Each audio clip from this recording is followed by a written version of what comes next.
1015-ից 1900 թվականում։ Կաթոլիկոսը հռչակվել իմ նախորդի Սարգիս Սևանցու ձեռքով։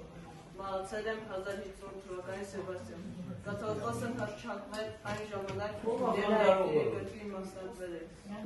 Գագիկ առաջին մահից հետո նրա երկու որդիների մտքում գաղափարական կռիվներ են ծագել։ Այդ վեճը հասնում է իմ և իշխանների միջնորդությամբ։ Անին և իր շրջակայքը անցնում է ավագ որդու Հովհաննես Սմբատին, իսկ թագավորության մնացած մասը Աշոտ չորրորդին։ Հովհաննես Սմբատը ինձ ուղարկում է Տրապիզոն, Վասիլ II կայսեր մոտ, որպեսզի հարթեմ հայ-բյուզանդական վեճը։ Ես այնտեղ ստորագրում եմ մի այնպիսի պայմանագիր, որին համաձայն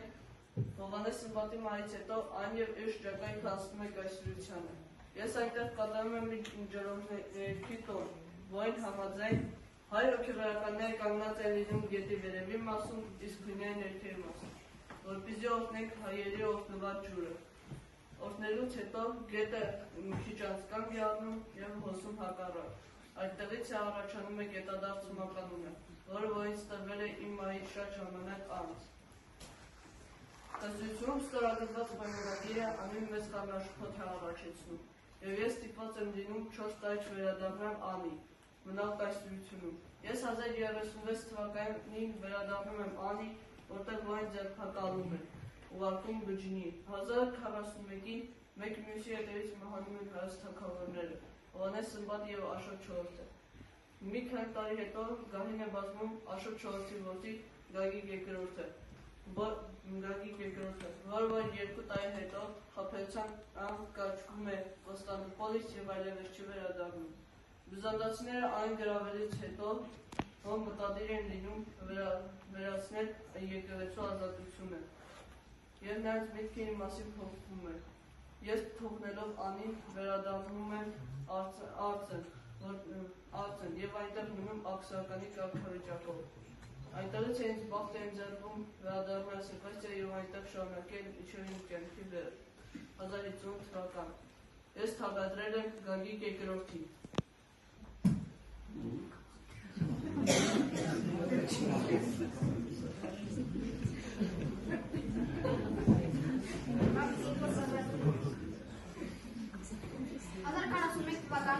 Մեկը մյուսի հետևից մահանում են հայոց թագավորները,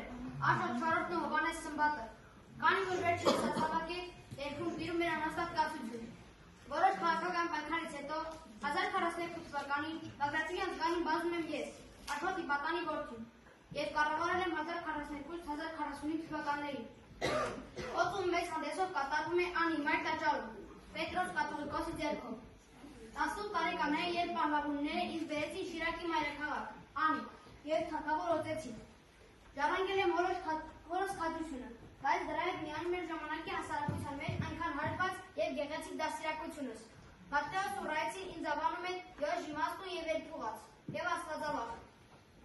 Ես աստվածաբան և աստվածապաշտերի, և նույնիսկ պետական գործերների մի կողմ դնում վանքերից եկած վարդապետերի հետ աստվածային գրքեր կարդալու, բացատրելու և հակաճառություններ ունենալու համար։ Հաճախ ցույց դնելով իմ հոգու մեծ արիությունը թշնամիների հետ խնայողաբար էի վարվում, եռանդով խաղացնելով երկիրը 2 տարի տևած անիշխանությունից հետո։ Առաջին հոգսը դարձավ վերջ տալ Վեր Սաքսի իմբոստությանը։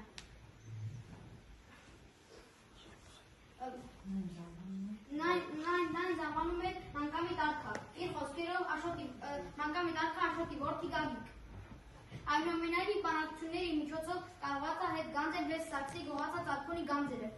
Այնուամենայնիվ Վեր Սաքսն ու ցանցով պատեց ինձ, և չնայած ես երկար դիմադրում էի Վեր Սաքսի և նրա ընկերների հյուսած փորձությանը, սակայն հետո տեղ տվեցի։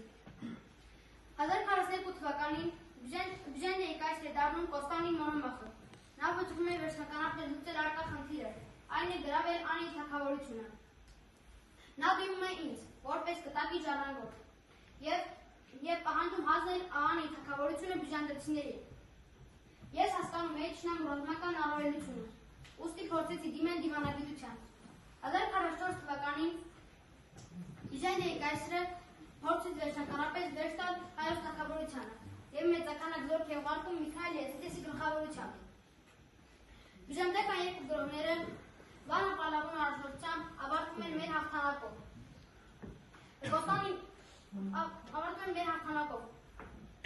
Մոնոմախը դիմում է խաբեության և կանացելու պատրվակով ինձ հրավիրում է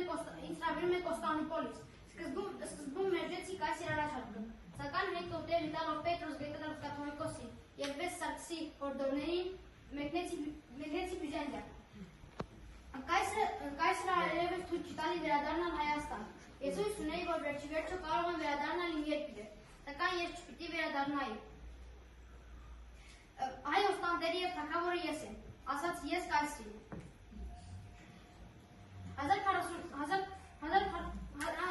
1900 երիտասարդ թագավորից բյուզանդացիները 1045 թվականին դրավում են Անի թագավորությունը։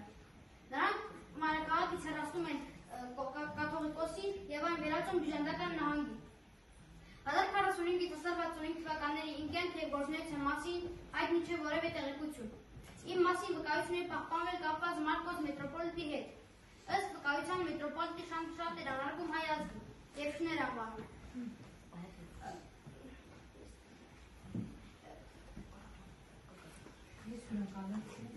Երբ ես հյուրընկալեցի Մարկոս մետրոպոլիտի մոտ, ցանկություն հայտնեցի իջևանել նրան։ Իմ հրամայեցի տիկնապաններից, որպեսզի Մարկոսին և իր շանը միասին գցեն պարկի մեջ։ Տիկնապաններս Մարկոսին և իր շանը միասին գցում են պարկի մեջ, կապում պարկի բերանը և շանը զարկում։ Շունը ցավից սաստիկ գազելով հշոտում է տիրոջը։ Հայերի հանդեպ այդ վարքագիծը անհետևանք չի մնում, վրեժխնդրության պատճառ հանդիսանալով։ 1045-ից իմ կյանքի և իմ սպանության մասին պահպանվել են մի շարք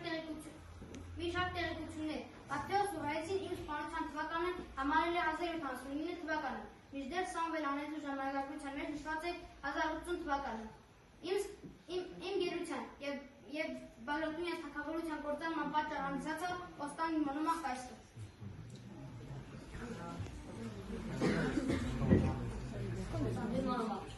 Թեոդոս Մոնոմախոսի որդին է և ծերում եմ հայկական կամ մակեդոնական հարստությունից։ Մոնոմախոս թողնանուն հունական բառ է, որը նշանակում է մենամարտող։ Այս տոհմից դուրս են եկել մի քանի նշանավոր զորավարներ։ Իմ կյանքի վաղ շրջանի մասին գրեթե ոչինչ հայտնի չէ, եթե չասնենք մի աննշան տեղեկություն։ Ես թագադրվել եմ մոտ 40 տարեկան հասակում, իսկ ինձ նախորդել է զինվորական երկար ծառայություն մայրաքաղաքում և պրովինցիաներում։ Իմ հայրը Թեոդոս Մոնոմախոսը մասնակցություն է ունեցել Վասիլ II-ի դեմ նախապատրաստող դավադրությանը։ Երբ դավադրությունը բացվեց, Թեոդոսը հատուցեց կյանքով, իսկ ինձ համար բազմաթիվ խոչընդոտներ առաջացան հետագա ճանապարհին։ Իմ դիրքը փոխվել և երկրորդ անգամ ամուսնացա Ռոմանոս Բեի հետ։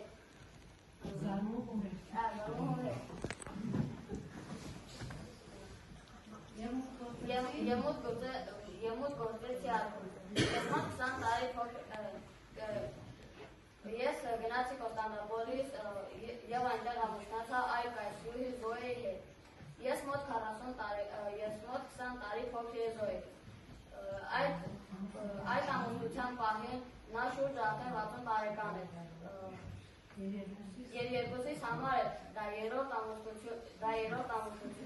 1045 թվականին ես ըստ 1022 թվականի Տրապիզոնի պայմանագրի, որը կնքվել էր Վասիլ II-ի և Հովհաննես Սմբատի միջև կայսրությանը բռնակցեցի Բագրատունյաց թագավորությունը։ Իսկ այժմ առաջին արվածը միշտ բաժին է ընկնում բյուզանդական զորքերի։ 1046 թվականին Բյուզանդիան առաջին անգամ առնչվեց սելջուկ թուրքերի հետ։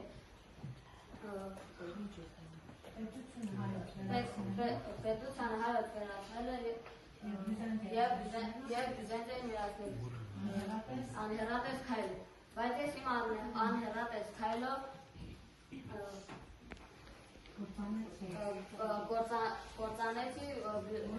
ոչ միայն բյուզանդական թագավորությունը, այլ նաև բյուզանդական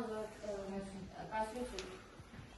Իբր թե բանակցությունները հրավիրելով Գագիկ II-ին և նրան արգելեցի վերադառնալ Անի։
Հայաստանը, կանգնած արևմտյան Հայաստանի և արևելյան Հայաստանի, Արցախի ու Երևանի եղենյու երկրաշարժի մեջ տեղում, առնամած հաշքերը սարավ մասի սարին, և ինձ խփում է տարայք տակից, ասված վերևից, թշնամին դեմից, բարեկամը մեջքից, արևմուտքը աջից, արևելքը ձախից։ Բայց ես չեմ վերջանում, ես Հայաստան եմ, և ինձ սպանել հնարավոր չէ, որովհետև ես ամեն ինչ եմ, ամենուր ու անվախճան։ Զավակ եմ ցատակված, մայր եմ չկատարված, հայր եմ չթաղված, դագաղ եմ չճարված, Մատնեմնացուկ եմ ջարդոտված, հոգի եմ, մատնեմնացուկ եմ ջարդոտված, հոգի եմ, մարմին եմ յութացած, հոգի եմ ուրացած, ադամ եմ արտաքսված, դրախտ եմ կորուսված, դժողք եմ բացված, ընդերք եմ գազանացած, լավա եմ ժայթված, խոսք եմ բանտարկված, բանաստեղծ եմ խաչված, ու աստված եմ ես ասած։ Գերդաստանի օրը ես պիտի նստեմ ասը փխարեմ, և պիտի շնչավորեմ ու մխիթարեմ, հիշեցնեմ ու դիմակայեմ, լուսավորեմ ու հարացեմ, վերտանեմ ու պարզեմ, զանյավորեմ ու շարունակեմ, հավատամ ու վերադառնամ, փրկեմ ու իջնեմ ու աստվածանամ։ Աստվածանամ և չեմ վերջանում, տարեք լինի թե աստված թշնամի թե բարեկամ, արևմուտք թե արևելք ցածր եմ առաջ, որովհետև ես հավերժական հայն եմ ու Հայաստանը, որովհետև ես ամեն ինչն եմ, ամենուր ու անվախճան։